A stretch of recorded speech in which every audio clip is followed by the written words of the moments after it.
বাড়িতে ঢুকতে না ঢুকতেই যদি দেখা যায় প্রিয় মানুষটি তোমার জন্য রান্না করে রেখেছে, তাহলে ঠিক কীরকম লাগে? দেখতেই পাচ্ছ, আমার বর আমার জন্য রান্না করে রেখেছে ডিমের পোচ, আমার প্রিয় বেগুন ভাজা, আর সাথে ছিল আমার বরের হাতের রান্না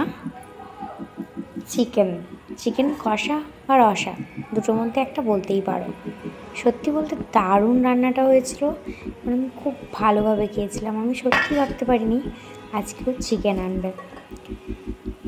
দেখতেই পাচ্ছ, এরপর এনেছিল কেক। আজকে যেহেতু ক্রিসমাস, সেহেতু আমরা একটু কেকও খেয়েছিলাম। উনি বসে গেছেন কেক নিয়ে, কেক কাটার জন্য। ভাগাভাগিটা আমি আর খুব একটা বেশি ভালো করতে পারি না, ওই পারে এইসব কাটাকাটি করতে, আমার দ্বারা এইসব আবার হয় না। দেখতেই পাচ্ছ কি সুন্দর করে কাটছে, আমার দ্বারা আবার হয় না বাবা। তারপরেই আমরা ডিনারের জন্য বসে পড়েছিলাম। ভাত, চিকেন কষা, ডিমের পোচ, কাঁচা পেঁয়াজ আর বেগুন ভাজা, এই ছিল আমাদের আজকে রাত্রের ডিনার। দেখতেই পাচ্ছ ঘড়িতে এখনও 9টা বাজেনি। সত্যি বলছি, এত তাড়াতাড়ি ডিনার করতে পারবো আমি সত্যিই ভাবতে পারিনি। সকলে ভালো থেকো, গুড নাইট সকলকে।